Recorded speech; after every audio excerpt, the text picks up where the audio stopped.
And we are live. Hi, everybody. Thank you for joining us. I'm joined tonight by the last true Gael, the one and only, and we're going to chat away about, I think what a lot of people are thinking about right now, we're seeing on the news, the Black Lives Matter thing. Thanks for joining me, man. Appreciate it. Cheers. Thank you. Thank you for inviting me on, and hi to everyone in the chat. Yeah, once a week, maybe once every 2 weeks at least. It wouldn't be right at this point. It's kind of becoming tradition, I think. I haven't talked to you about this yet. What are your thoughts on it in general? Well, I mean, there's a lot going on, and it's kind of unraveling very, very quickly. And I think another couple of things that are maybe exacerbating this is the fact that like the fact that everyone's been kind of locked in with this kind of coronavirus, Wu flu, kind of lockdown has probably just made this blow up in a big way. But even the more kind of interesting thing as well is like how contagious this has ended up being. I think to some degree everyone, or at least everyone in our area, knew something like this was coming along the line. I mean, not necessarily even from a riot point of view, but just a kind of what happens when demographics change to so much of a degree. But what kind of even surprised me is how contagious it came over here, and it was to such a degree that you had 2,000 or 3,000 people ignoring the lockdown thing and walking around going Black Lives Matter in Dublin. This is going very, very fast. Like this is going faster than I definitely expected anyway. It's weird. It's weird. I was there. 2,000 or 3,000 people sounds about correct. And I don't know. I see someone talking about the boogaloo. Of course, nobody's condoning or suggesting anything, but that kind of stuff of like, and you kind of mentioned it yourself. There's like that feeling of like the thing that we've all talked about potentially happening or whatever that's inevitably going to happen. It's what feels kind of strange is that it's almost as though it just is happening. And when it begins to happen, you always kind of thought, like talking about submission by Welbeck or something like that, but the day it kind of begins to happen, it feels weird. Now this might die down and it might go away for a while, but I don't know. This is kind of like it happening in America, but in Ireland it's very different because at least in America they have this massive racial kind of shit show going on. But Ireland doesn't even really have it. So it almost seems more, and I'm not trying to say the protests are justified in America, but I can at least see why they're happening there. In Ireland, it's completely built on nothing. Like in America, it's based on a deep historical racial resentment. But in Ireland, it's completely grass what's the term? AstroTurf. There's nothing there. There's no, obviously, like, as in if they had an example of a Garda persecuting or beating up or anything in any way serious of a black person in Ireland, you can be sure they would be using it. And the fact that they have nothing just goes to show you Ireland is a placid place. We don't have armed Gardaí. We don't have, maybe one or two aside, we don't have black ghettos or any of this stuff. So it's just, that's what's interesting to me is the global exportation of it. Is that a word? Exportation? Yeah. I know what you mean anyway. Yeah. Like, what do you make of that? The global exportation of it, the fact that it's in Amsterdam and everywhere else, and in Paris now apparently as well. But what do you think of that? I think it's a function of a couple of different things. I mean, one of the things it would be a function of is the fact that like I think people are actually using this. People are getting more and more sick of the lockdown, and this is just about one of the only, for some people, kind of socially acceptable ways of actually protesting it. Because if you kind of go along the lines of like, I'm protesting the lockdown, someone can go, are you a crazy conspiracy theorist, or are you putting your granny in trouble or whatever? But this is just about one of the only kind of more socially acceptable ways that you can kind of protest, one under the guise of like basically that you care for a black guy that was killed 4,000 miles away. You know, I think there's a bit of kind of just people just getting their frustrations out, but also I think there's this kind of like you were saying, with the kind of like the Instagram ones, like, that there is a bit of like, I'm going to show up and I'm going to take a picture to show how much I care and how much I'm kind of a kind, virtuous person without putting the work in or without paying for what I have to say, and then people can just thumb it up, mark yourself up, and people feel good about it. And the people that are more drawn towards it are those kind of people you're saying, that kind of creative-y arts kind of fun and circa kind of D4 kind of person, Yeah. Instagram thoughts, like Wolfhound said. Yeah, exactly. Yeah. It is a lot of them, but I also think that the Instagram people, now this is speculation on my behalf, but I think the Instagram people are being blackmailed. I'm not going to sneeze on air, am I? Anyway, I think they're being blackmailed by NGOs and that. Like, a lot of it is natural. They just want to signal, they're virtue signalers, all of that stuff. We all know that aspect of it exists. But the scale of it is a little bit ahead of, like, as in the scale of it is too intense to just be explained by a little bit of virtue signaling. It's every single one of them doing it, and they're doing this extreme, post-Marxist or whatever the fuck it's called. Jordan Peterson, insert Jordan Peterson quote. I don't think that can be explained by virtue signaling. And I think they're probably getting emails from NGO people and activist groups being like, hey, we know you're a big influencer and you have a big say with the young people. If, here's a few things you could post to show your support. And if you weren't to do that, it wouldn't look great. That type of thing. I think that, you see this done to corporations all the time. Why does every corporation have a, diversity wing and stuff? And there is a way of leaning on, like, the gay thing, getting the gay thing into corporations, or whatever. It's a lot of it is that kind of blackmail. And I'm sure all those influencers are getting those kind of emails, and they know these people anyway, person to person. So they're getting calls as well, probably being like, if you don't post this, it'll be seen as an affirmative action of not posting it. And that wouldn't look good for you. And realistically, once it starts as well, contagion wise, if everybody on Instagram is posting about this stuff, like the pyramid hierarchy of white privilege, if literally everyone is posting it, then you become quite distinct as a minority not posting it. And then the question would be, how can you exist on this platform seeing everybody else do it and not post yourself? That would have to be, in a way, I kind of agree with the weirdos in that, like, they're at this point, it's gotten so big that it would have to almost be a conscious choice not to, in a strange way. Now, I wouldn't blame anyone for not posting. I don't think they should. But you get me? After a certain point, it's like, if you don't post, then you have to have decided on that. And that means you're Hitler. So suddenly, like, the makeup artists are being called Hitler or whatever. So they just say, I'm going to post like 10 billion pictures in the next few days about some criminal who got killed by police. That's my point. Yeah. No, definitely. Like, that's an absolutely huge one as well. And like, the impact of, like, Instagram, especially for I think the was it on 4 was talking about this before. You was talking about, like, that, like, Instagram had a huge impact in terms of the general election, and how kind of Sinn Féin managed to really push it forward. Like, it's a big I mean, like, if you take a look at different, like, social media channels, like, among the more kind of influential ones are kind of Facebook and Instagram in particular, especially for younger women, especially.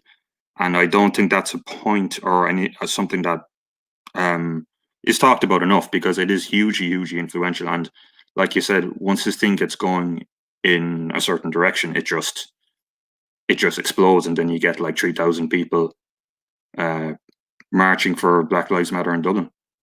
Yeah, and it's like, it's been said, but we have like 1,000 elderly people have died in care homes through, you could argue the numbers, but like, a lot of them could have been a lot of those early deaths could have been prevented with better policy.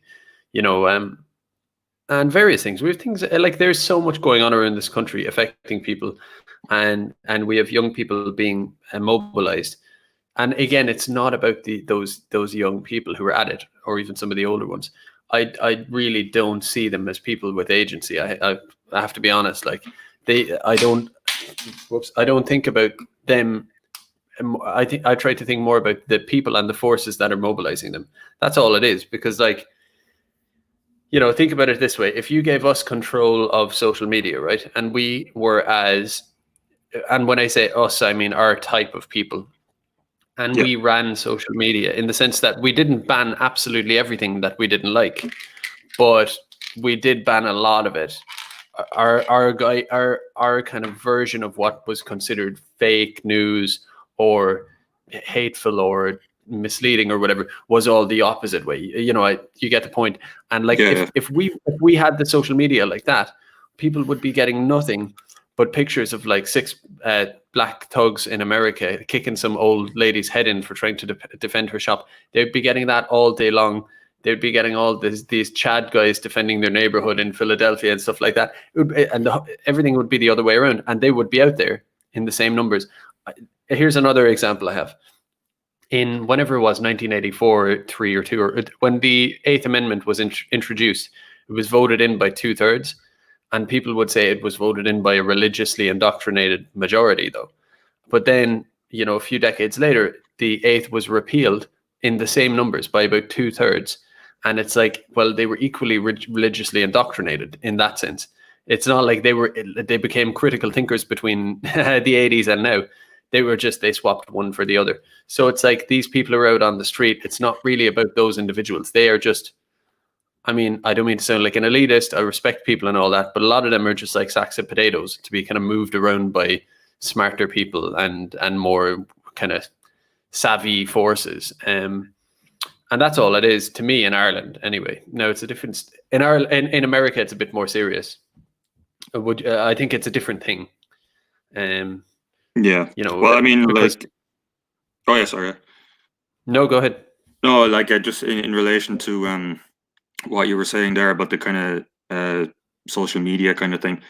I think it's not necessarily like an intelligence thing or whatever, but it's kind of more the kind of balance between kind of rhetoric and dialectic.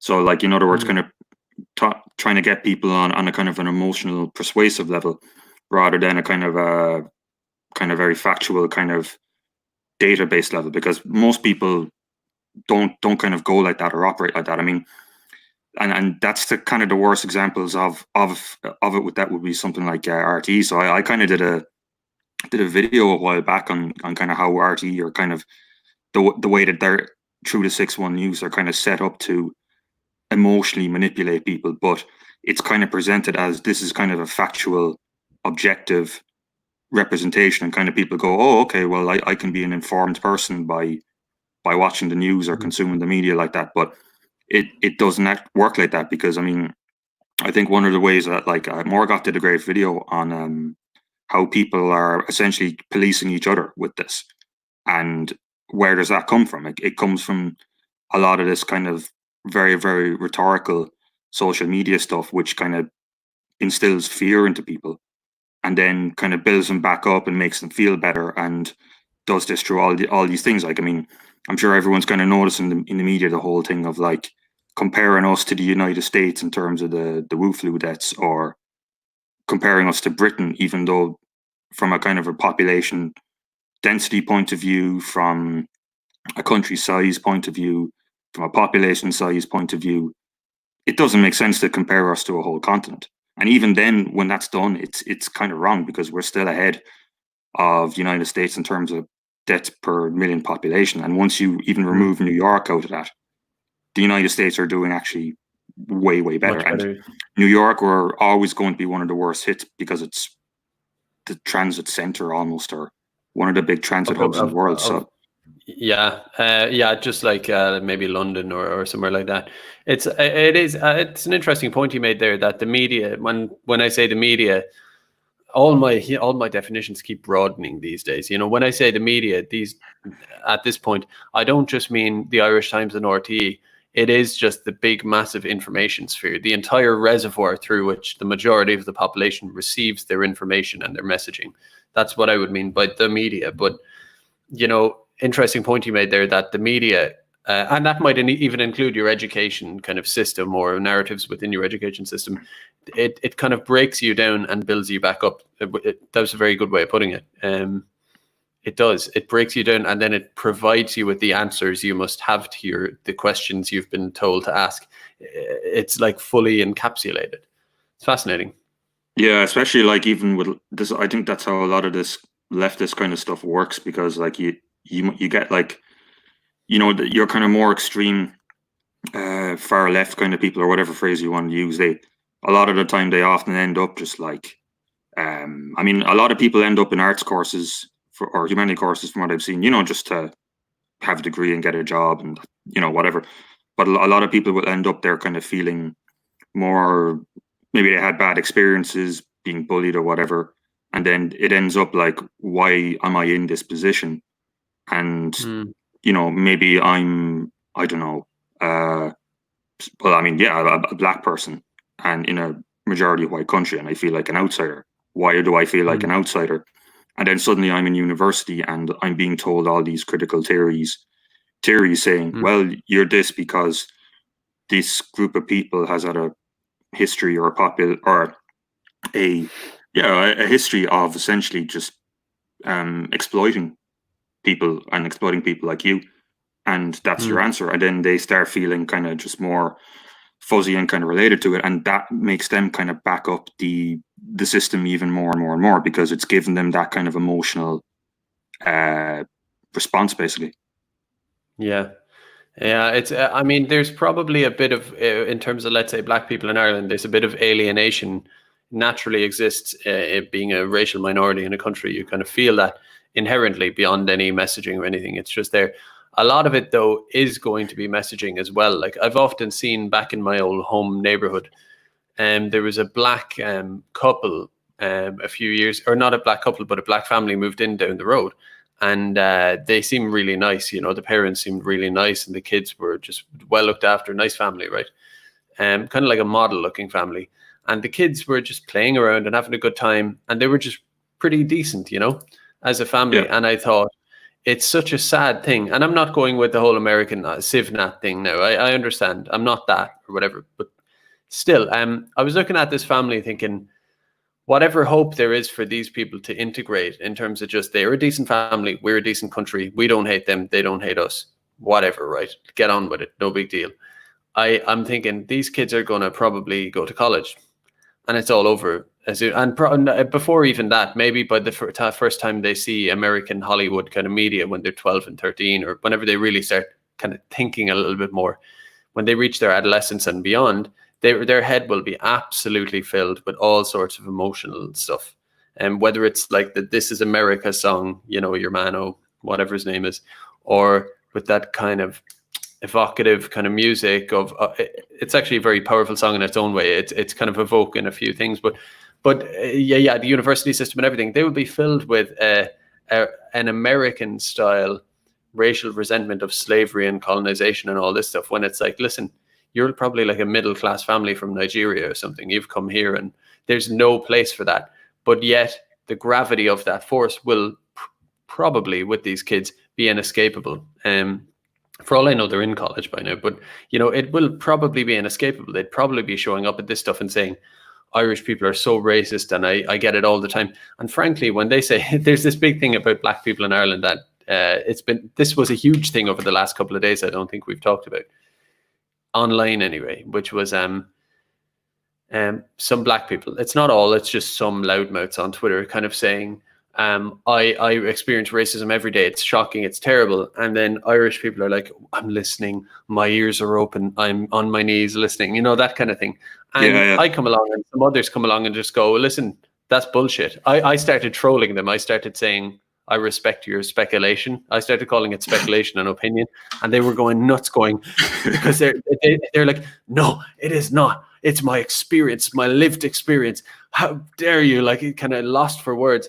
And I'm going, okay, it's you're speculating, it's conjecture, and I respect your conjecture. That's cool. And they would just lose it even more. But it's like that. I was kind of trolling there, but in all seriousness, I'm going, listen, I don't quite have to be a black person in Ireland to just, because I have lived here 30 odd years, right? And I've been around the place, and I've been around plenty of black people and all sorts of situations. I've been on escalators and on streets and here and there. And I don't need to be black to know whether Ireland is rife with racial abuse or not, right? You don't actually have to be first person POV to get it. That's obvious. And based on that, I'm going, there is no racism in Ireland. And by that, I mean, you know, they would call me racist, but like, that's bullshit. I'm talking about proper, like, abuse or something like that, right? Your daily life, you get on a bus, someone's saying something to you, people are shouting at you, people are, that is bullshit. It's completely fake. And the question then is, if that is fake, to the most, like, obviously some random incidents here or there, but for the most part, if that's fake, if we agree that's fake, then the question is, these people must be lying, because they say it's every day, they're constantly getting it. Now, if these people are lying, are they lying or are they self-deluded? I think you would agree with me on the first point, is that their claims are untrue, right?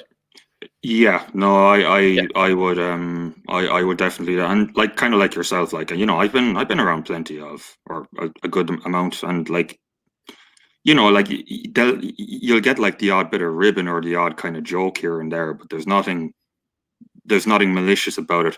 The other thing, I suppose, the other kind of two components of that as well, I kind of, on that last point, I think it's more the kind of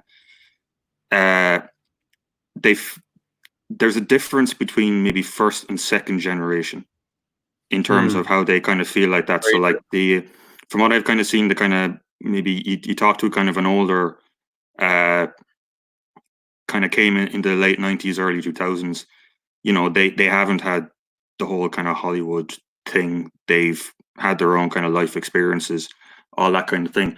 And because of that, they're kind of more, they kind of know, like, well, I'm in a country, you know, I'm not native, I'm a guest. I'll kind of go along with what they want, and there's more of that. But by the time they start having kids, then the kids go through the whole system from start to finish. Then they get the whole media thing. Then they start feeling more like outsiders, and they start looking for any kind of thing to explain to themselves why they're outsiders. And then this theory comes in and says, oh, it's racism. And that's kind of how they build up a bit of a delusion. And you can even see that in terms of like one of the interesting things, I think, is I kind of think it's interesting to take a look at why certain people maybe like certain art forms or TV shows, because it explains kind of a lot of the emotional stuff they're going through. You know, like the big increase in superhero movies, that kind of stuff. But there's a couple of channels even on YouTube. One of them is called New Era TV, and it's basically a music channel for a music rap channel, and it's all kind of like Black Irish making music videos and rapping and all that kind of thing. And if you watch a lot of the videos and try and make out the content and read some of the comments, you get a very similar pattern emerging. And it's, some of it is kind of your typical kind of rap lyrics and all that kind of thing, but some of it is like, there is a bit of like kind of aggression there, or there's a little bit of like feeling kind of like an outsider. Yeah, that's one of the videos there. And my kind of thing is that, like, if that kind of appeals to people, that content, then it's not a good sign, almost, you know. Yeah, I can't play too much because of all this copyright nonsense from so and so's. It'd probably be fine, but this is the reason they strike you with these silly copyrights. I'm watching him myself here, and it's hilarious. I'll just give you a second. Okay, fair enough. And you were talking about the content of the lyrics and all of that kind of stuff. Sorry, it's up in front of me. I can't talk. I can't even speak looking at it. It's I just getting distracted. But yeah, what's that content? What are we talking there? Yeah, just kind of like general kind of content in kind of like rap songs or whatever, but kind of more in a kind of a anti-authority Irish, anti-Irish kind of way. Mm. And if this channel's got like 11,000 subscribers, and it's got like, if you take the population of the black kind of black population of Ireland and then extrapolate that out, and if this is appealing to people and people are relating to that kind of content or lyrics, it does suggest that a lot of them do feel alienated and outsiders, basically, and that's obvious. That's a bad It's sign. obvious. Even if it's not, even if you don't think it's true and I don't think it's true and whatever, like that doesn't matter in a sense. This is going to bubble up in a sense, Yeah, exactly. And that's the thing. I maintain, like, I just dismiss the lived experience thing out of hand. I'll listen to it to some extent, but this whole idea that every day you walk out the door and it's like walking through a blizzard of obscene racism is preposterous, right? So, and then my follow-on question was, if we agree on that, then why are they saying it?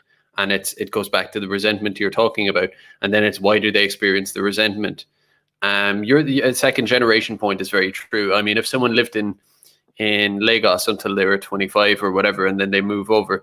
For example, you have a lot of Nigerian taxi drivers. You get in with a Nigerian taxi driver of like 50 years old, and he's just kind of like, how's it going? Like, whatever, you get in with him, and he's either like, they usually tend to either be like the silent kind of one who's like, or the one who's kind of laughing and very chatty.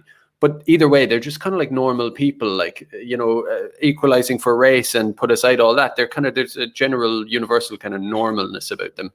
And that is gone in the second, like, that taxi driver is not listening, is not concerned about like microaggressions or this or that, or like systematic structures of white Irish supremacy. And he's not concerned about if Irish people say that we were slaves too, he doesn't have like a piss his pants. The second generation people do.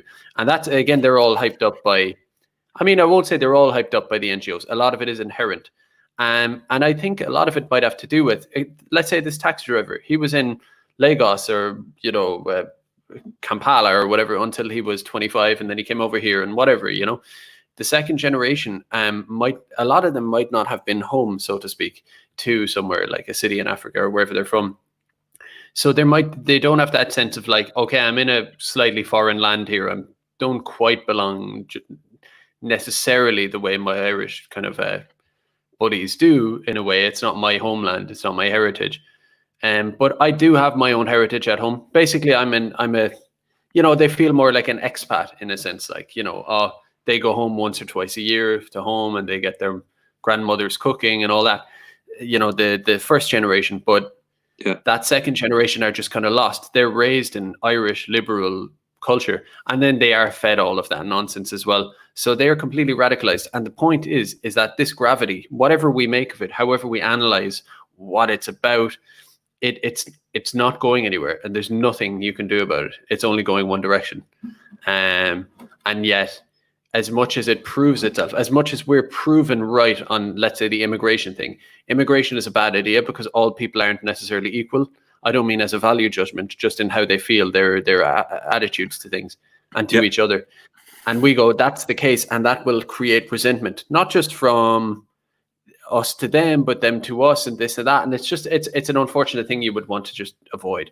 And they go, that's nonsense. Everybody's the same. And then at the drop of a dime, this protest is going on, and there's no sense to be made of it there, and you're left going, okay, this is open warfare against Ireland, basically. And again, I actually don't mind the Africans as much. It is the NGOs and the various power brokers that facilitate it all. It's like you look across the battlefield at those guys, and you just think, fuck you, like you are really. You are like, it's one thing to have an enemy, but you guys are beneath enemy. You guys don't even respect the idea of anything. You don't respect anything, and you're willing to.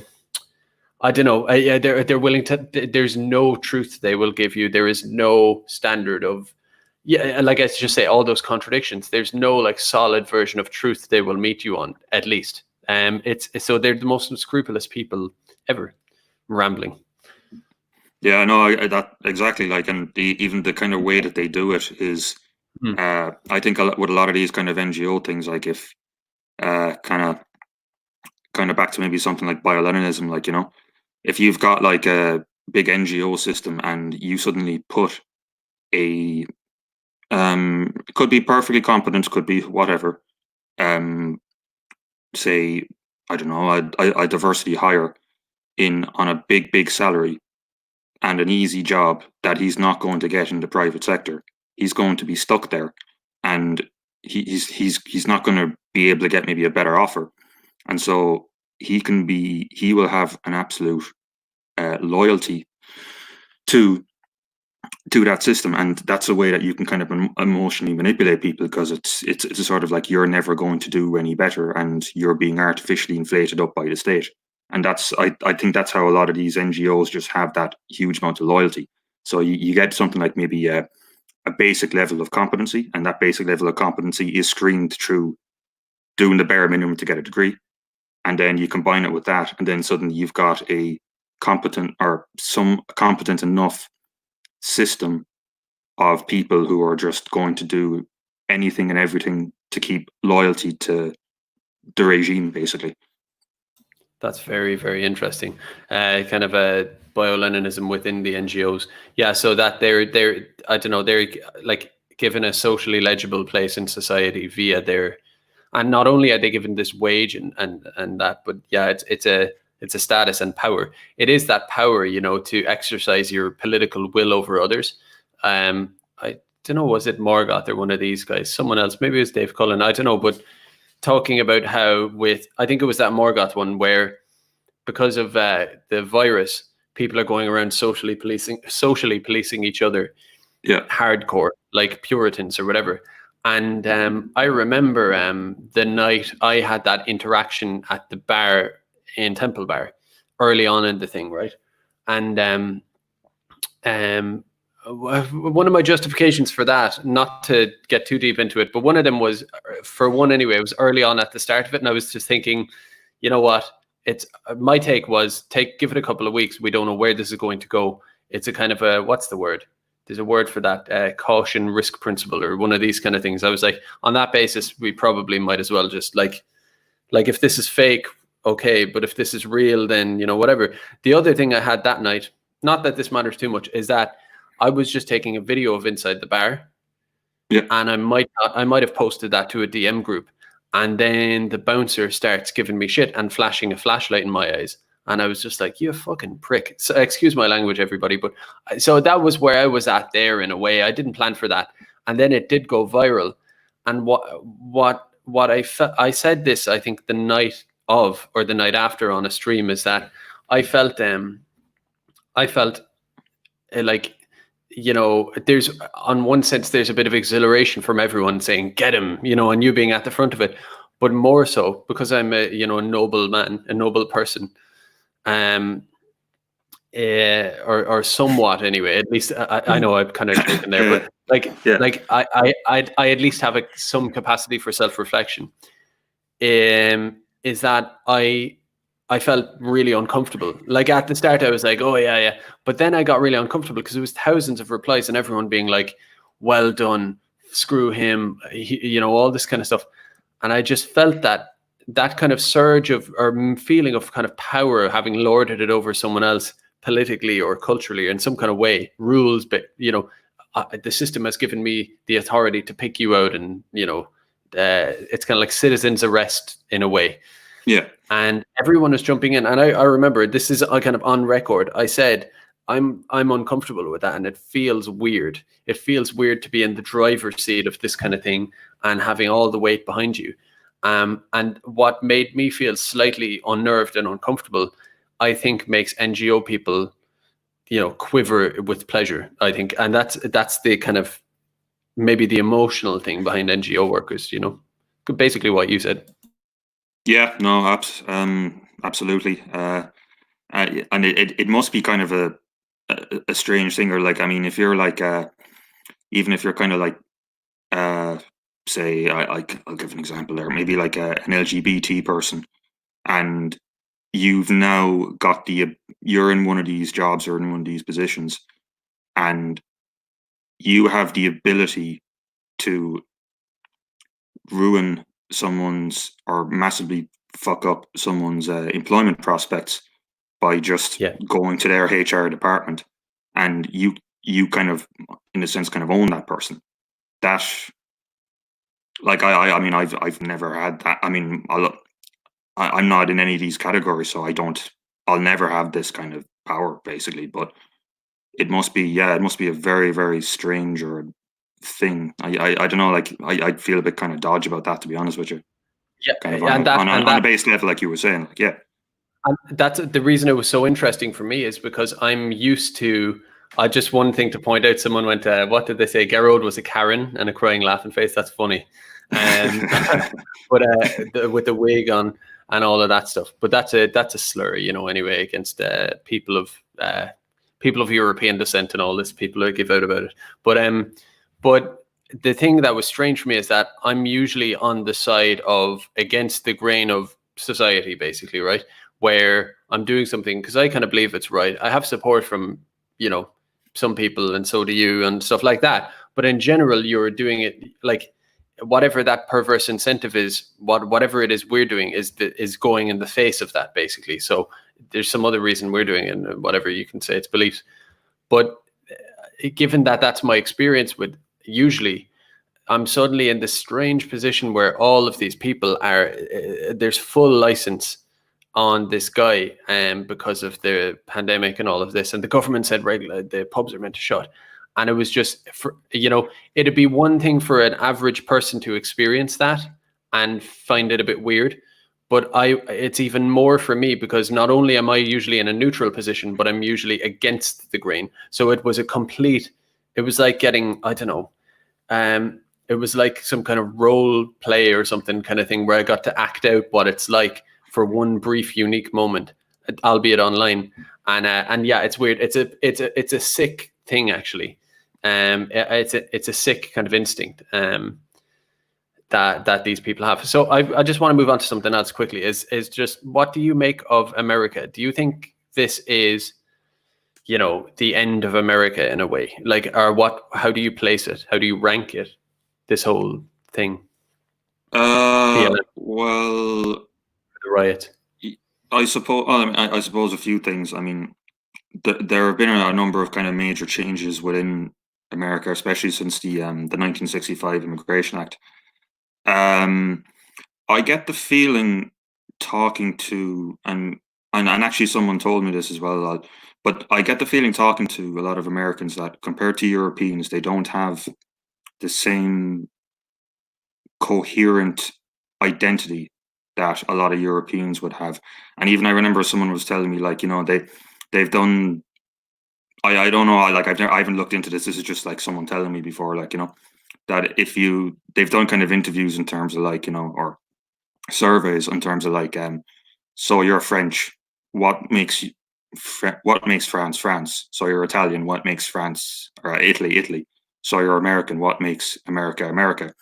And you'll get, roughly speaking, very consistent answers for the European countries, but for the American countries, for America, you get completely different answers, because of the whole kind of melting pot of, like, Irish and Italians and Polish and, kind of coming in.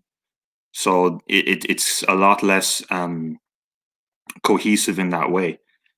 And the other kind of thing, so that's something that Europeans have, not only in terms of demographics, but also in terms of that kind of identity that Europeans have as an advantage.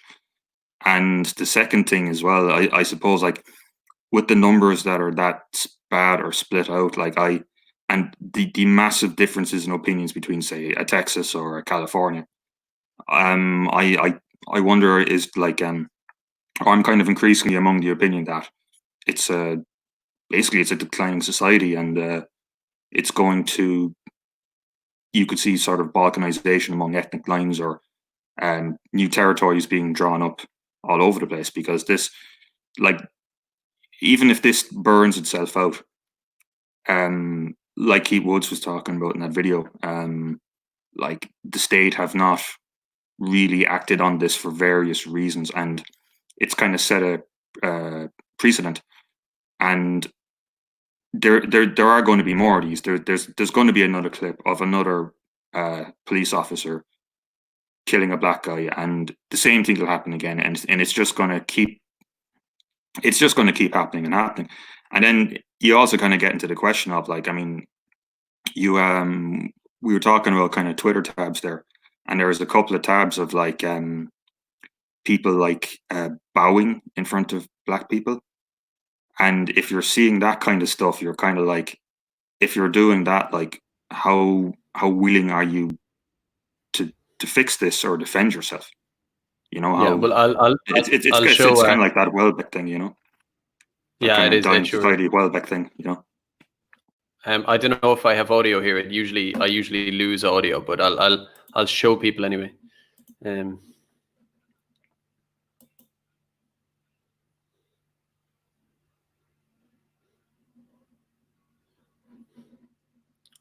Are you hearing that there, LTG?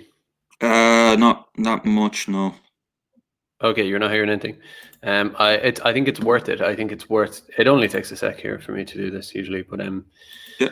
Share screen, share audio, and there we go. So this is incredible. I think hopefully you should hear this. About racism, anti-blackness, or violence.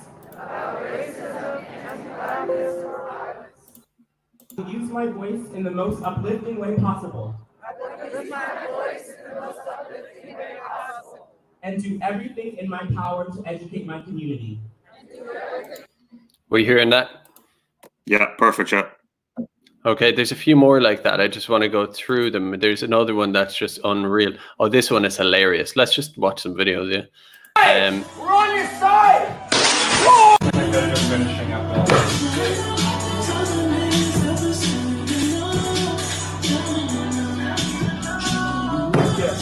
Why are you on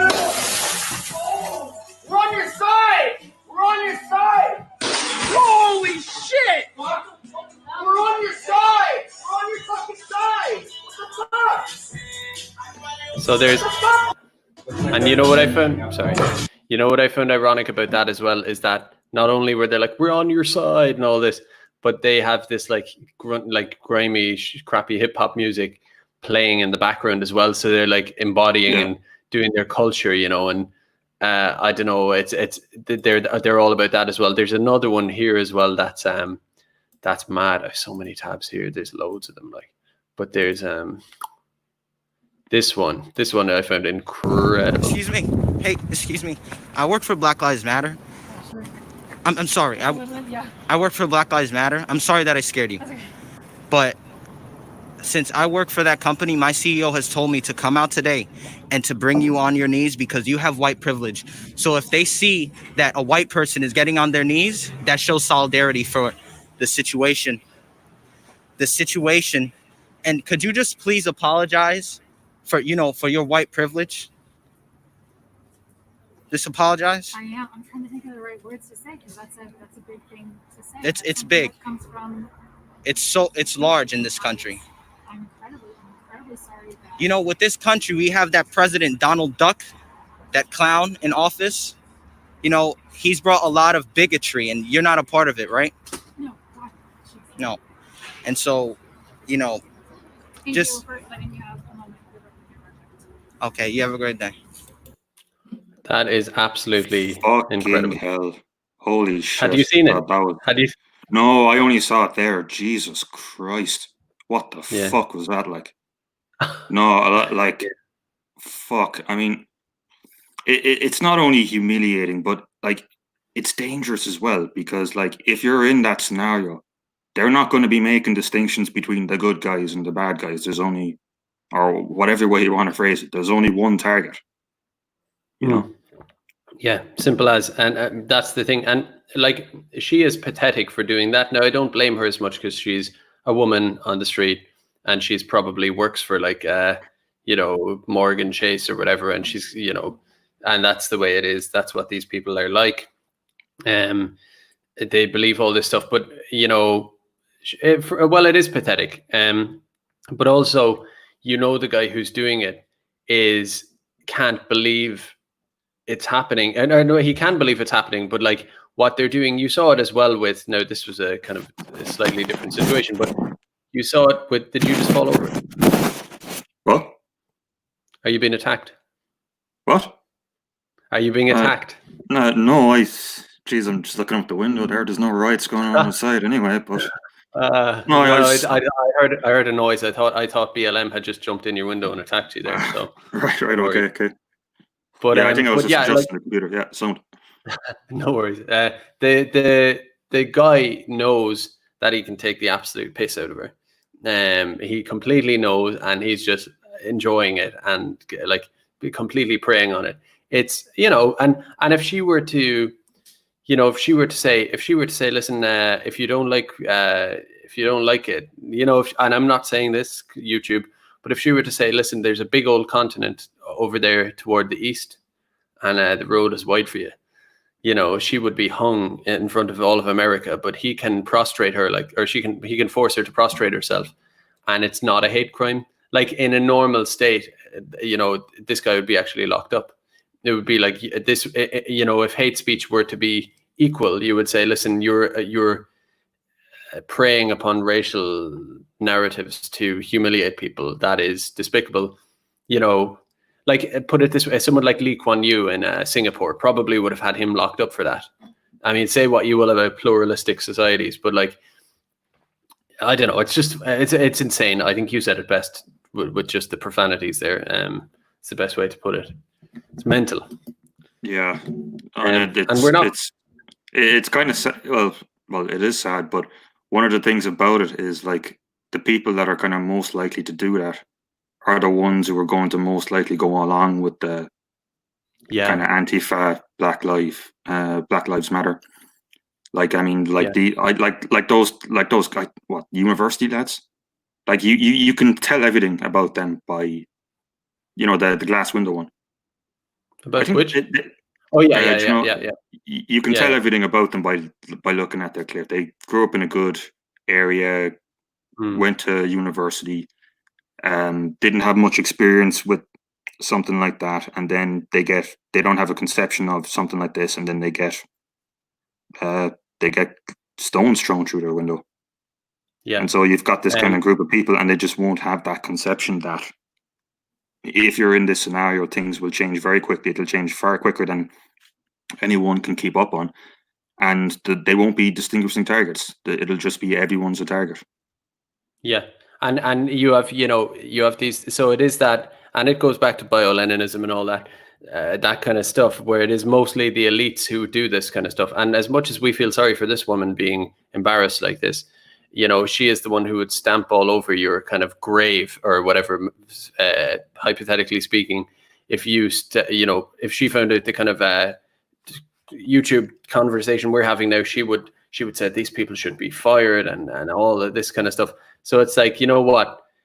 In a way, it's like, I don't even want to be part of the same ethnic group or whatever as you, like insofar as people draw lines around ethnicity, I would draw like maybe a Venn diagram and split it even further, where it's like, hey, you people have almost turned yourself into another identity group at this point, almost beyond redemption, because of the way you are. And this leads me on to something else, which is a kind of a way to cleanse the palate from those last few videos. What you had, and journalists, the type I'm talking about, were getting very worried about this in America, because they saw these white, not vigilante, but they were these towny groups in like Philadelphia. I'd say kind of Irish descendant, probably, these types, like kind of Long Island or Philly, or imagine these kind of places. These kind of white locals, like, remind me a bit of the Sopranos, like the Irish Sopranos or something. I don't know if you saw this one, but they were patrolling their areas. They weren't hunting people down or anything. They were just protecting property and life, kind of, from thugs, roving thugs, because the police had abandoned their duties. Or maybe they were helping police. I don't know, something like that anyway. But just check this out to cleanse your palate. I can't see the screen. Pick one of us the fuck out. Okay. Thank you for reminding me. Perfect. One of us that roast shit at a cop. We'll pick on a cop.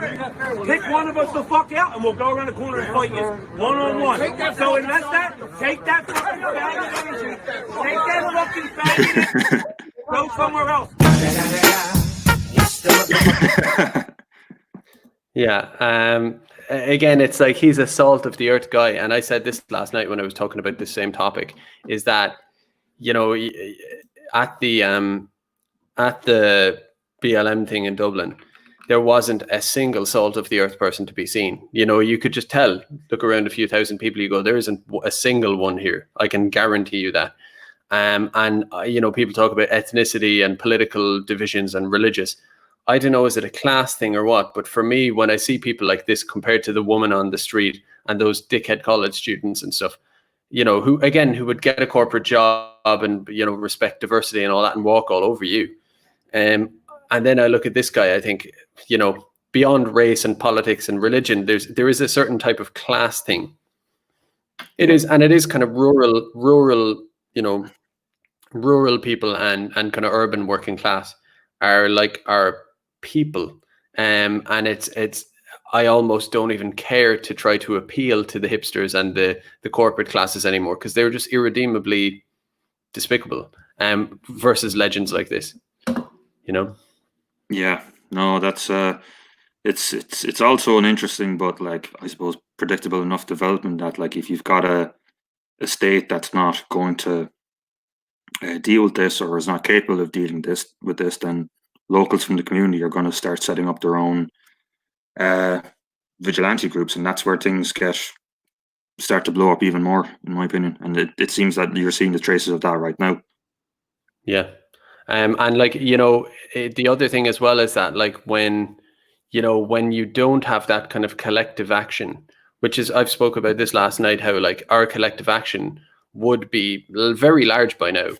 I mean, it's, you know, in a way you could kind of say, if collective action hadn't happened, or if collective action hadn't been put down so harshly, maybe the 1960 revolution wouldn't have happened in the first place. So we wouldn't be here now. But Keith Woods wants to jump in here. Sure, we'll oblige. Where's the link? I'm just going to send it on there. There's I just need to grab my laptop charger, so I'll just use this to drop out for 30 seconds. I'll play a video while you drop out and he comes in and all that. So I'll see you in a sec, yeah? Perfect, yeah. Cool.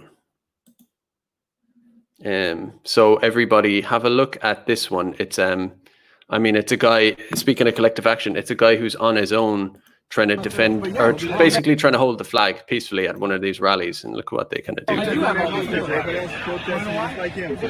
Because we're fucking done with people like. I have your opinion.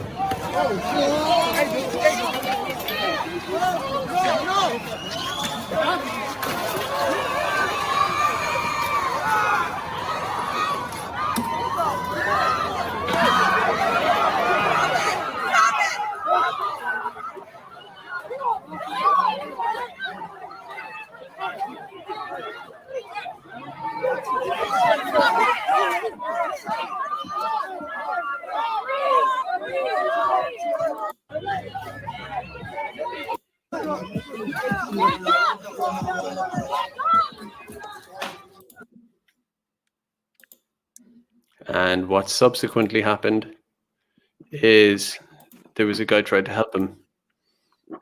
Someone's not on mute there. I'm going to mute Master Gael there just in case. No, I just got back there. Yeah, cool. Oh, you're all good. Okay. I wanted to show the other one. There's loads of people being attacked and all this stuff. By the way, for Keith, I have sent that to you on Twitter if you want to jump in. Where's that one I was looking for now? There is no order to this stuff. Well, here's one of a woman being attacked. We may as well, like, and what is supposedly a kind of old enough woman being attacked for defending her shop, just saying, "Hey, don't smash my shop apart, please."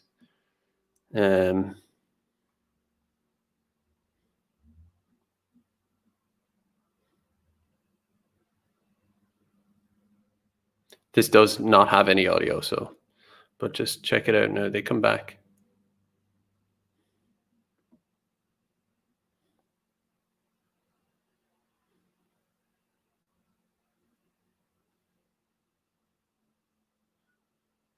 They're in there with a 2x4. So anyway, like, you know, You won't see that at the thing is, I've spoken to a few normies, so to speak, and asked them, sent them these videos, and they go, I'm not seeing any of this anywhere but from you. So we may be seeing it all over our Twitters, but it's like nobody knows anything about this stuff. It's insane. And that's the reality of it. Like, yeah, no, that's been exactly my experience as well. Like, if you, I mean, if you're posting kind of or sending kind of clips like this, then it's people are kind of on board with it, like, you know. yeah. Once people see it, they're like, Jesus. Like, here's another one. And again, they seem to always attack. They very rarely attack one-on-one. Just one-on-one, like square up fight. Like, just look at the way they do it here. A guy trying to defend his business. Oh, hell no. They about to get on his head. Oh, Lord. Oh, no. And like the strange thing there is that like the average white liberal, like you kind of go, you explain that to me. As in, like, you might find a white guy who beats up a black guy or something at some point. Yeah, these things happen. But could you find 20 or 30 different people to laugh and holler as someone punches someone from behind and as they stamp all over them? Like, you couldn't find, like, you might get 2 lunatics who conspire, like in a murder or something. But you couldn't find 20. You know, among a group of 20, there would be 16 ones, is conscionable a word? People like who would just say, no, we're not doing that.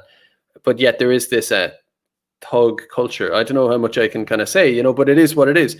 And yet the average liberal or a Western person is fully convinced we're in an episode of Get Out or whatever it is, the film or some kind of thing. And it's shocking how little people know. Yeah, no, I mean, like, even like I do think that's a big part of it. I mean, like, we were talking about this before, like, you know, if you talk about a lot of, you know, like during the general election, like you can share a lot of things, but if it's done in a kind of a normal, fair way, a lot of people will be like, yeah, that you're absolutely right. You know, they'll be grand with you. But even like in relation to like one of the big game changers, or one of the things that's had a huge impact has actually been like the Black Lives Matter protest in Saturday or a couple of days ago. I mean, like, even just looking over my kind of Twitter or Facebook, or like even like there's a couple of GA accounts like I'd be into, like, you know, very kind of just posting old GA matches, and even one of those accounts was complaining that, like, what the hell is going on, like, you know. And then these are, or even on my kind of Facebook, kind of like, or whatever, like, you know, like the most salt of the earth, apolitical, normal playing GA people, like, and they're fucking furious with this, like, you know. They're furious with the riots, or with like the killing of George Floyd, or racism against. Which one is it? Like, kind of more like you know, you were talking about kind of clips getting out, and then you have the Black Lives Matter march through Dublin, and then people are saying you know, a lot of people are saying along the lines of like, I support the march, or you know, I don't like Trump or whatever, but what the hell is going on when 3,000 people are kind of marching through Dublin, and I can't go to my brother's wedding, or I can't go to my grandmother's funeral, or something like that, you know? And then I think it is. I think their own excesses of this kind of side get to the point where it's like it goes beyond messaging. There is a certain point where some things are too obscene or contradictory for even the most propagandized person to not kind of do the whole 2 + 2 = 4 thing a little bit on it.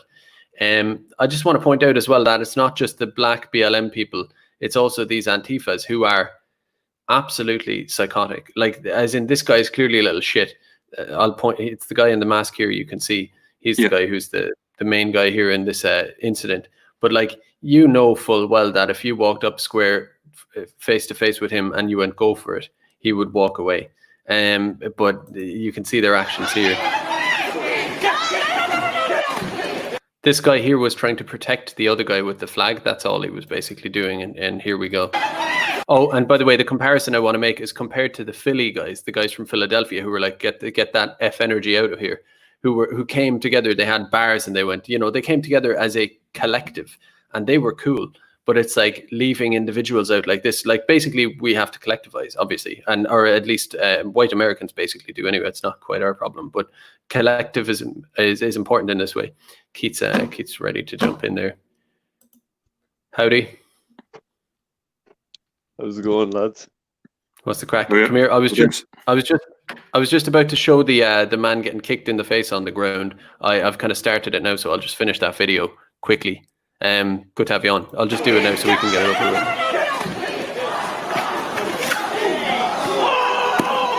Holy stop! Like, to kick someone on the ground like that's absolute psychotic. Anyway, that's that. How are you, Keith? That was great timing to jump in. Yeah. Yeah. You have any thoughts? Well, you know, there's a quote by Lenin that what's that quote? It's like there's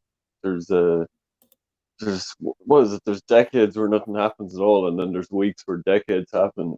It's feeling like one of those weeks, isn't it? I mean, some of the stuff we're seeing, like I saw, you know, even all these conservative talking heads are like coming over to our side now, saying like the most base things you couldn't have imagined him saying. And like I was on Twitter there before he came on, and it's like Charlie Kirk, that like really cooked sort of establishment Republican guy that basically just parrots whatever his donors tell him to, was like posting a video saying that like the 6% of male blacks in the US account for 45% of cop killing and all this stuff. It's like the dial has been shifted so far in 1 week.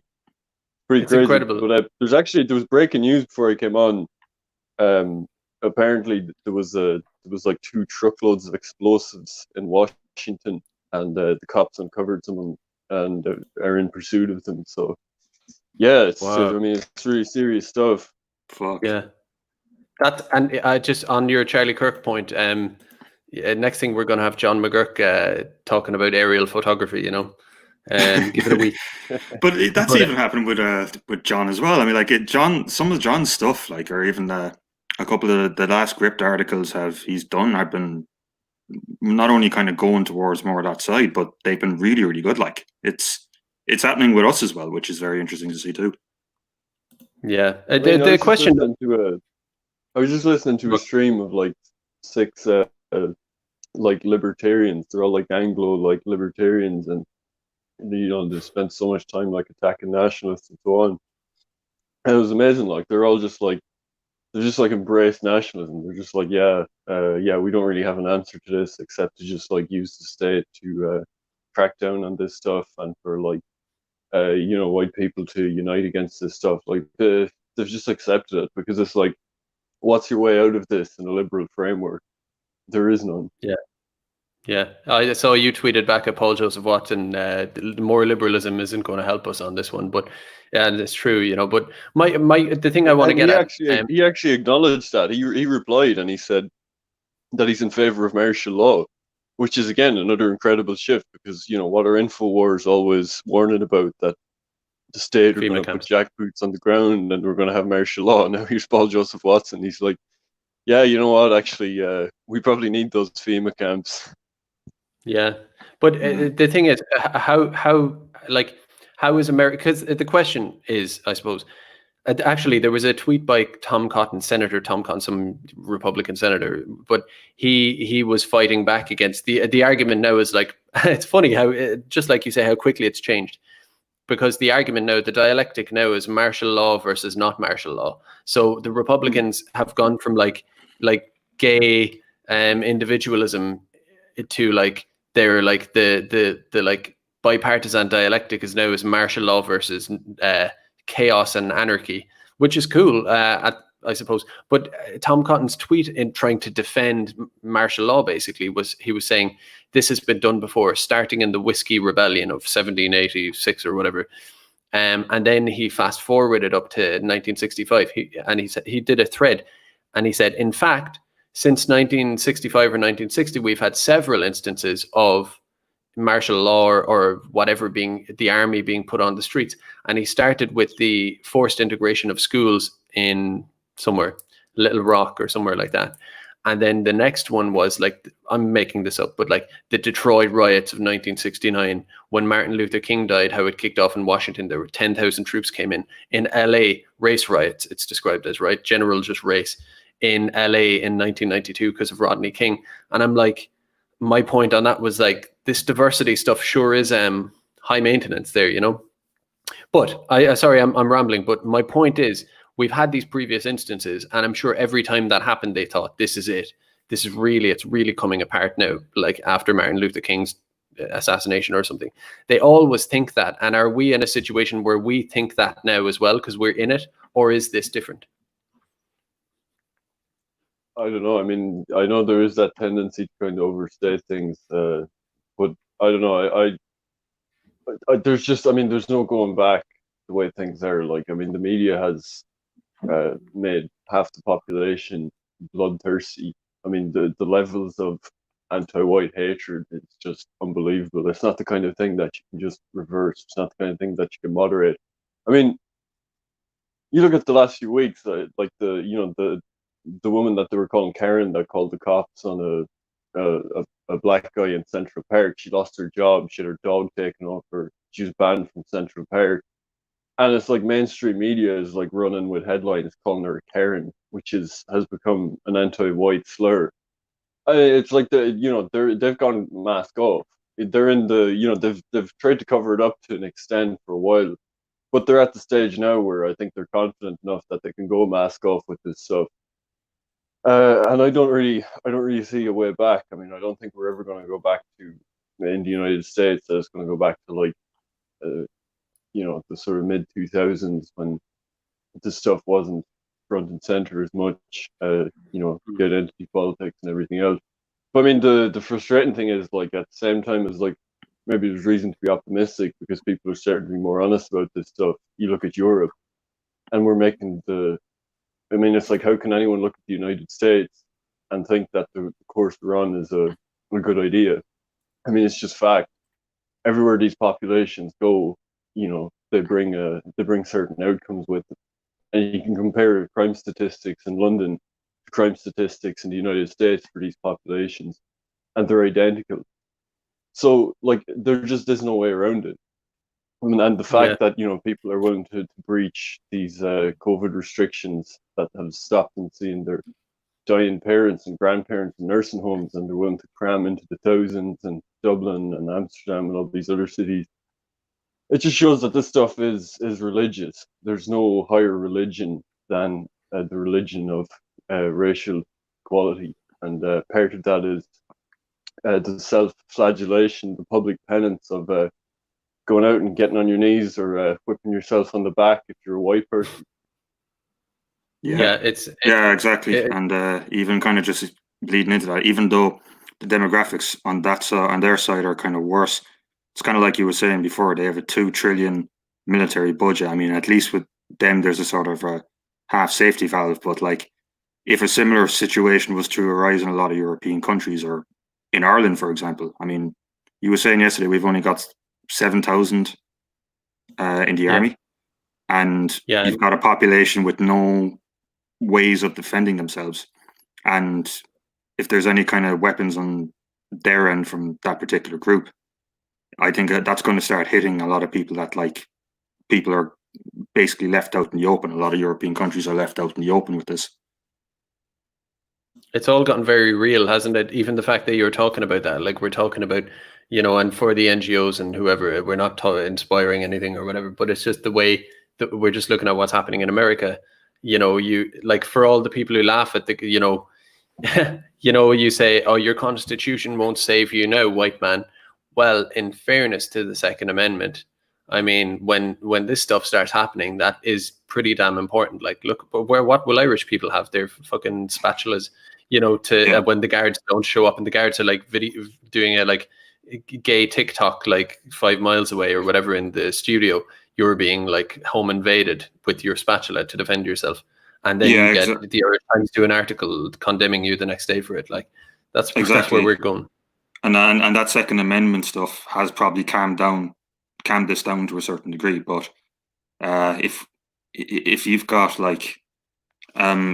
no way of defending yourself, because I think we're kind of getting to the stage where there's been an increased split, like, this anarcho tyranny kind of stuff. And if your state is not willing to come down on a certain population, then the next step is that the local communities and the local population will start forming into vigilante groups. And if you're in America and you can get guns, that's doable, but it's far harder to defend yourself.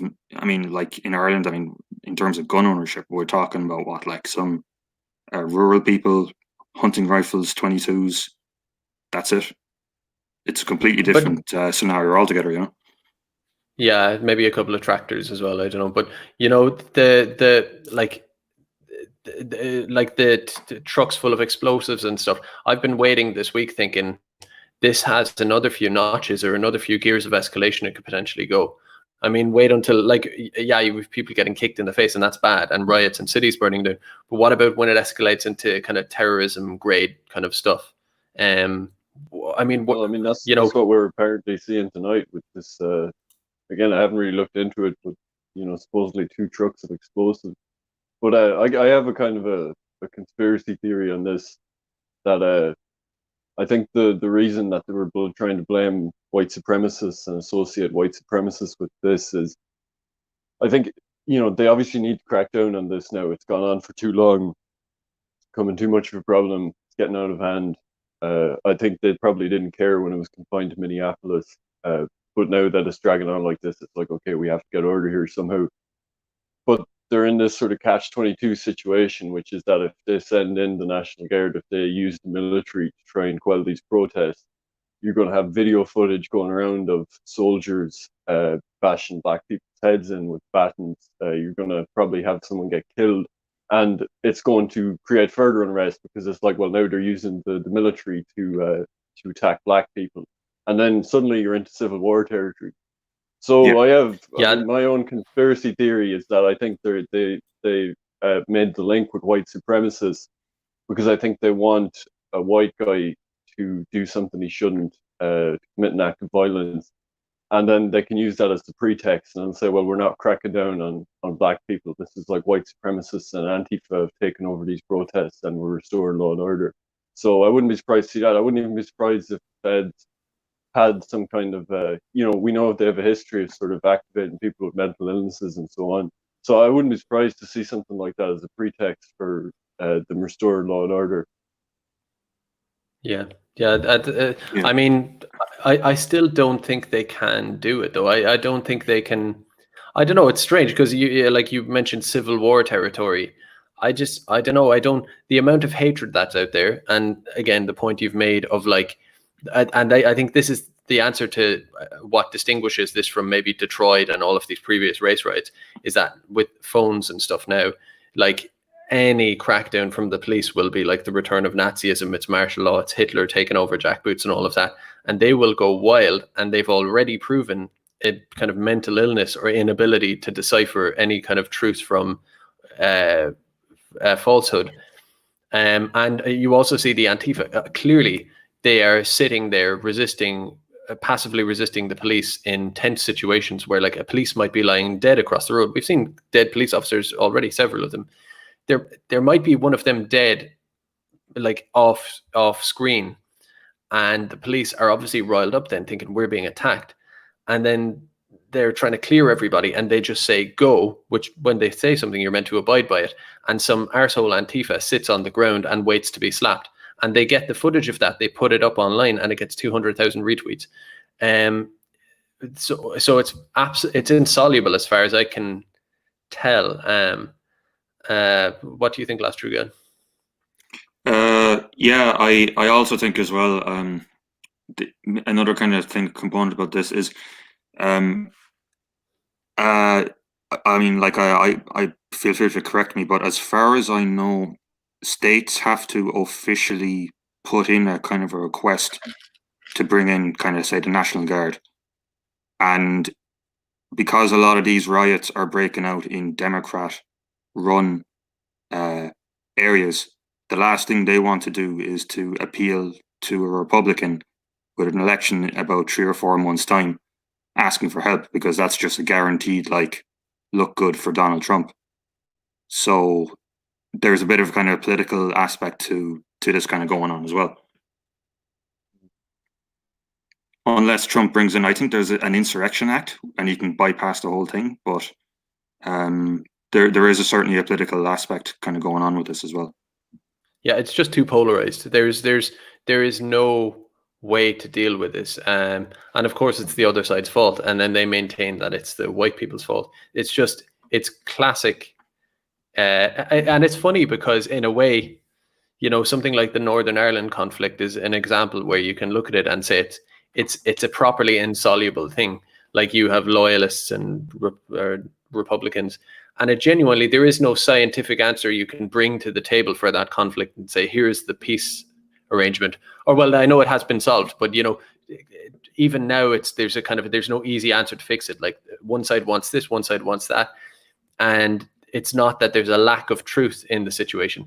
In the American situation, there is no racial discrimination of black people. They're being treated really well. So it's different from a thing like even like the Balkans or Northern Ireland, where it genuinely is kind of a tricky situation, logically speaking. This one is based ostensibly on completely bullshit facts. So what are you supposed to do with that kind of hysteria? But fight it. That's where they're at now. Any thoughts, Keith?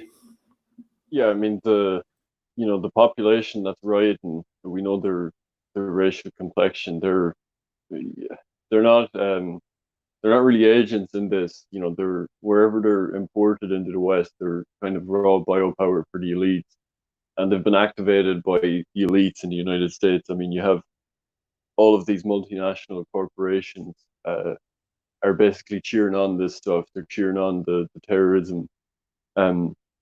And you've had a media that's run by another ethnic elite that has been gaslighting this and stoking this fire for decades, and this is just the culmination of that. But you know, there's a certain inevitability about it. I mean, if you talk about Catholics and Protestants, or Irish and English or something, I mean, there's always some kinds of ethnic conflicts between European groups. But I mean, at the same time, if you look at the US, they've basically completely subsided. But racial tensions between races is something that no state or empire has ever been able to overcome. And I mean, there's a certain inevitability about it in that, there were some people that were considered very extreme at the time. You look at someone like William Luther Pierce, and he was writing the Turner Diaries, and I mean, it actually turned out to be quite accurate as predictions, as extreme as they were what we're seeing now. But there's an inevitability about it because we have this dialectic that's, we have a political dialectic that exists solely to serve that ethnic tribe at the top of the hierarchy, and it rests on the two pillars that the worst thing that could ever happen is a repeat of 1930s Germany, and it's basically a disagreement about how to prevent that. And so the left thinks that the best way is to institute multiracialism and stop solidarity around a collective ethnic interest. And the right thinks that the best way is to take away the power of the state.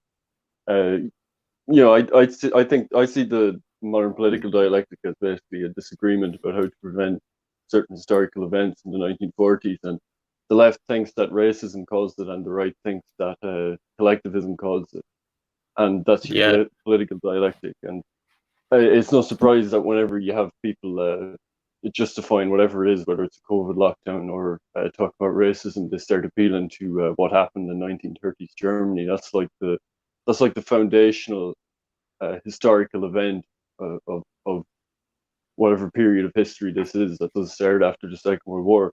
But this is the end result of it. The left gives you the multiracialism, the right gives you the lack of ability to pursue your interests to the state. And what you end up with is racial conflict, where you no longer have the power of the state to act on your interests. And then you're left with this intersectional and air code tyranny. And then the question is, what's the way out of it? and it doesn't seem like in the long run there is a way out of it except for some kind of separation or civil war scenario. So I mean, this project is destined to fail. Oh, it's done, yeah, in that sense, or it's at least this iteration of it is done. I just want to make two quick points. Is like, one thing on the Northern Ireland thing is, the point I'm making there is that, like, at least during the Northern Ireland conflict, you had two competing kind of ethnic groups or whatever, religious groups or national groups, and it was what it was. But at least from an outside perspective looking in, most people would analyze the problem as one of two competing groups, two competing groups with competing interests and goals and ambitions, and the most objective outside analysts would say that's what it is. Whereas in America, according to the side with all the power, that's not what it is at all. It is completely lopsided, you know. So you don't have that thing where people look in on something like the Balkans or Northern Ireland, where these two sides have this problem, and it's a kind of a logical thing. Competing interests both equally have their claims. There's no claim made by white America. There's no, according to these people, they do not have a claim. They are an evil force, just with no caveat to it. And that's I think that's a whole different wrinkle. What was the other point I wanted to make? I've lost it. Last Gael, you were jumping in. Yeah, no, it's just kind of interesting that you were bringing up about the 1930s there, because it's I suppose I've just been watching a few of Horace's videos recently, and that World War II series where he's kind of talking about the fact that, like, World War II has essentially become an absolute, like, foundational myth, whereby Hitler is kind of, or that era is kind of seen as automatically as the devil. It's done a lot of damage, and it's like you were saying there, Keith. It's something that has to be examined and kind of looked into, because it's kind of led to that scenario, like you were saying, with the different options between what the left sees of it and what the right sees of it. That it's a collectivization issue, or it's a racial issue. Whereas in reality, the whole conflict, the whole scenario was much more complicated and much more great, and it's actually kind of made out to be. Yeah, and the common point of agreement and the reason for the dialectic is to stop white people ever collectivizing for their interests, and that's why it exists post World War II. And what you say about the religious aspect of it is absolutely true. I mean, there is no, you know, we do live in an atheistic, relativistic world now, but, you know, Hitler will always be the absolute moral evil, and the Jews of World War II will always be the absolute moral good. And this has been proved empirically, because a sociologist actually did some research on this, and he found that when he took young Western students, that the only thing they had an absolute religious reaction to, in terms of rejecting truth and, you know, refusing to engage with a textbook empirically, was when he presented them with revisionist literature around World War II, and he said it compared to tribes he'd studied in the Amazon when you started challenging some of their local religions and so on. So I mean, that is the moral absolute that underpins the whole political system, and the only lesson of it is that the most evil thing in the world is for white people of any stripe to act in their interests. So, you know, we're living under a suicidal ideology.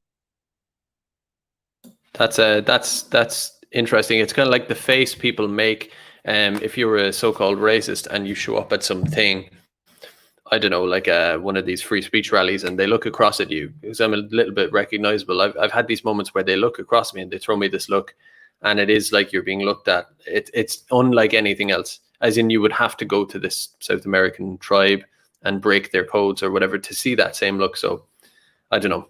Obviously, that's been studied, but I can confirm. And type of thing. Like what we're seeing are religious ceremonies. Like, you know, it looks like, if you looked at some of the footage of the stuff from the last few days, like, you would think these were cults gathering in major European cities.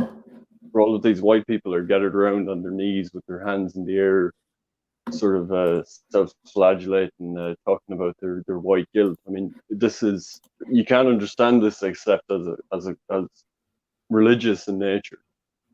Yeah, you're seeing it on screen there now. That yeah. Oh my God, like, yeah, it's a question I have as well. It now is like, you know, the different groups at play. Sorry, the different groups at play here are in, let's say, take America as the example. Maybe we'll have the same thing in the future, but we're looking at America. You have the kind of Bolshevik kind of people of color side, and they're backed up by the entire corporate structure, and kind of the state in its own strange way. So what are the battle lines now? Because to me, it's like everything versus the whites in America, but not even whites in America at any kind of institutional level, like whites, like basically these guys from Philly who defended their neighborhood, like that kind of completely grassroots with no media support, no anything, just doing it themselves. The kind of Uachtarard spirit, whatever it is, that kind of populist, do it by itself energy. It seems like it's that versus everything at this point. But then the added wrinkle to it is that technically you do have the state. Under Trump right now, it's kind of like you have the low of the populism, and then the high of the actual state. You actually do have, in fairness, the US military, at least ostensibly, is in the pocket of the white kind of Americans via Trump, kind of. Do you get what I mean? It's a strange dynamic of who's actually against who, if that makes any sense to you. I'm trying to just figure out who's, like, if this escalates, how does it escalate? Does it escalate purely via Trump using the state, or does the populism thing happen at the same time? Or do they, like, would the state condone white populism, self-defense, or would they condemn it?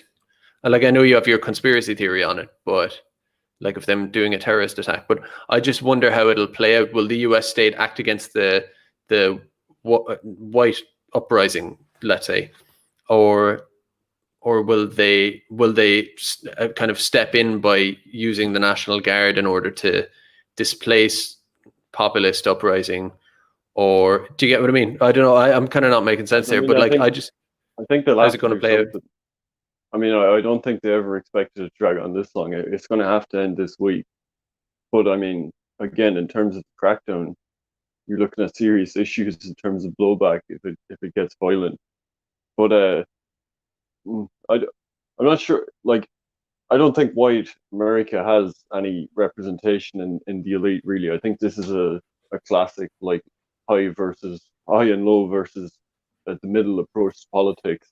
You know, in the low, you have the raw biopower of the populations that are involved in this riot, and in the high in America, you know, you've another ethnic group that isn't white. That's 70% of top Wall Street executives that controls all of the major media conglomerates in the United States, that controls American foreign policy through its lobby groups, and this is the end result of their war on the middle that started in the 1960s with the Civil Rights Act.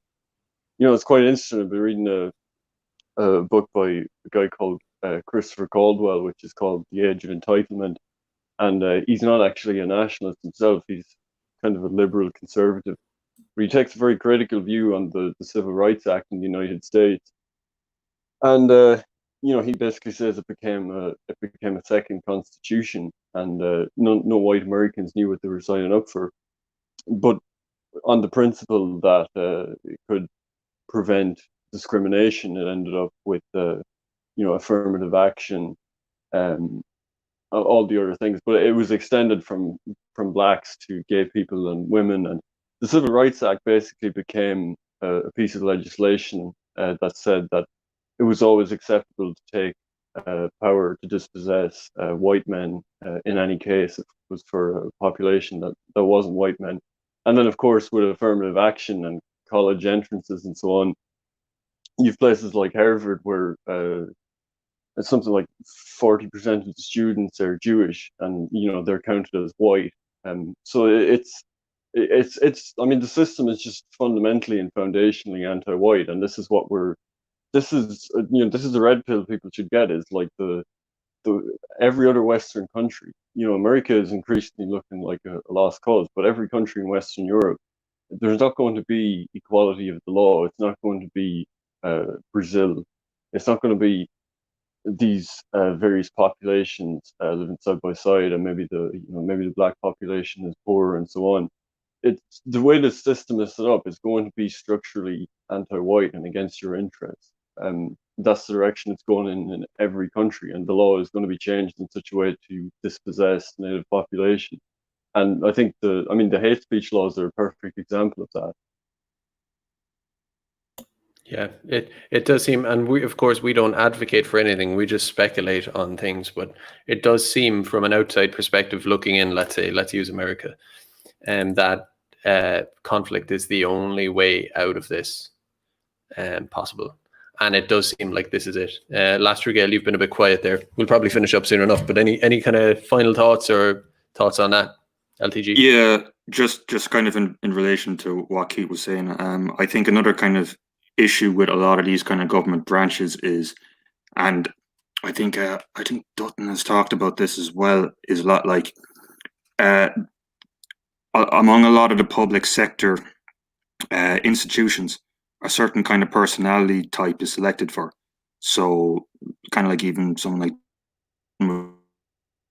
saying, like, your genius type will never in government. Your entrepreneurial type will never end up in government. Your quant STEM guy will never end up in government.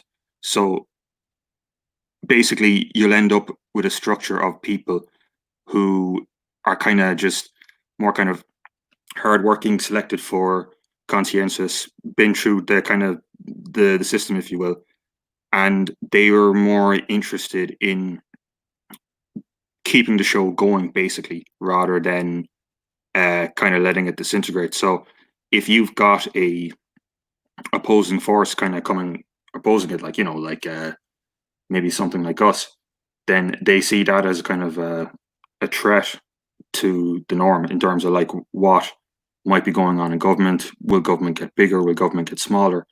And their response is essentially kind of a status personality based one. So I think that's kind of an important thing as well. I mean, I think it kind of explains some of the kind of lockdown stuff in the way that, like, the response was very, very, very slow at the start, because you've got an organization full of kind of low risk, kind of go along to get along, not as creative, been through the kind of humanities system people.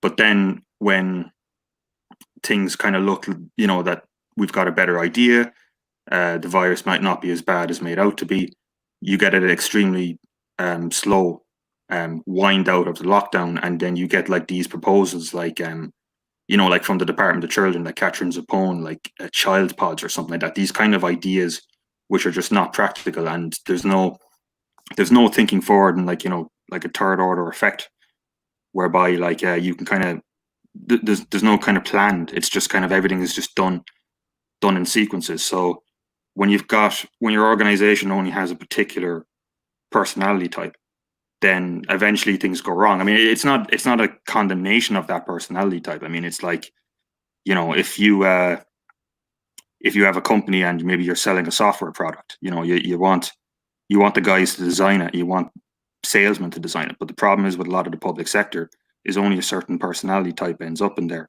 and that leads to social dysfunction over time. And I think that's something we should kind of keep an eye out for as well.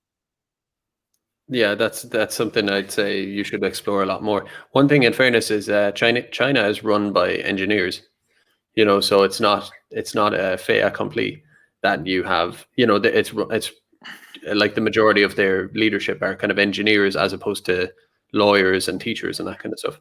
So yeah, and our entire political system, and everyone in the Dáil is either a teacher or a solicitor, pretty much. I know Varadkar is a doctor and all that kind of thing, but that's most of that number.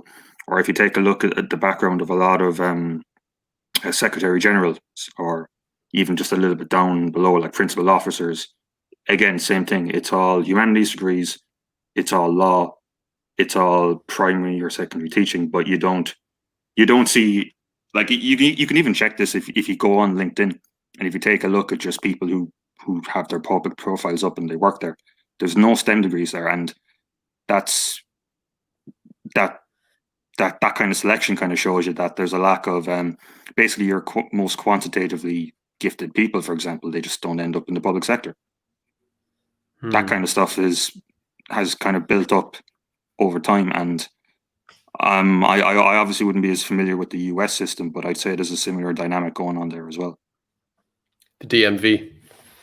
That's a whole other thing, isn't it? Yeah. TSA. Have you been through TSA? Oh yeah. Yeah, that kind of thing. That's a whole other story. That's another level of civil service, I think. I suppose a lot of these people would have to come kicking and screaming in the event of any kind of nationalist, populist uprising in America, for example. I think the kind of nature or makeup of the state would, because of their training and education and the phenomena you've described, I don't know, would they be up for it? So it could get spicy. The point I'm getting at is I think this conflict in America that could be coming will kind of be like a tripartite or kind of messy situation where it's not like the state representing white Americans in defense of them, plus the populist thing, plus this, their opposition. I think it's going to be like more like a triangle or something where, I don't know, it could just turn into a shit show. I'm no military strategist or a planner or a civil conflict speculator, but I think it's just I don't think interesting. I do think it's heading for eventual collapse, but I don't actually think this will be it. I think they will get a handle on this one, but I think this is a sign of things to come. But yeah, Trump is definitely losing in November. Yeah. There's no way he's winning. But what if this current conflict kind of extends itself into the presidential season, which it was pretty spicy last time. If this kind of just kind of limps on and revives itself around November, wouldn't that kind of drive? I think that'll be even worse for Trump. I mean, you do? Yeah, definitely. I mean, like, it's quite incredible, really. 54% of Americans support these protests. And at the same time, you have this turning into this weird international thing. So, I mean, obviously, this is like, Trump's white base is going to support him. But at the same time, you've like Tucker Carlson was attacking Trump last night, which I've never seen him do before. And at the end of the day, all that matters is the swing states. And it's like, I've talked to people that live in Detroit, and this, Detroit, he has no chance. To just say not a chance as he win in Detroit. And then it's like he has to win California and Pennsylvania and all these other swing states. And it's like, these are people that voted for him on the basis of bringing back industrial jobs and that he was this kind of national populist figure. And he's governed as Jeb Bush for 4 years. And Biden is that. I mean, normally if there was a heavy conflict situation, the right-wing candidate would win. But in this case, because of the weird dynamics of the US, Biden is like the stability candidate. There's like a perception that Biden is like a return to the sort of Obama normalcy. And then also, I mean, just to Poland, I mean, I know no one takes Poland seriously anymore, but Biden is significantly higher in terms of the difference between Trump and Hillary ever was throughout that election. I mean, in some of the swing states, he's 18 points ahead of Trump. So I don't see any way Trump is winning. I mean, an economic collapse, the worst response to coronavirus in the world, over 100,000 dead, and now race riots, racial tensions, cities in ruin. I mean, I just can't see it. Yeah, it's not a good year, actually. Yeah, and people might feel like Biden is that return to normality. Yeah, and Michigan, Wisconsin, Ohio, he just about scraped those. So even with demographics I think alone, I said Detroit as the state. You Michigan. You said California as well was a swing state, which we'll leave that off there. It's late. yeah, no worries. Here, come here. We'll leave it there. No worries. Come here. Thanks, lads, for coming on. I'll basically leave it there. And thanks everybody for, thanks everybody for watching, and cheers, lads. We'll do it again soon. All right. Cool. Nice one. Bye, lads. See you now.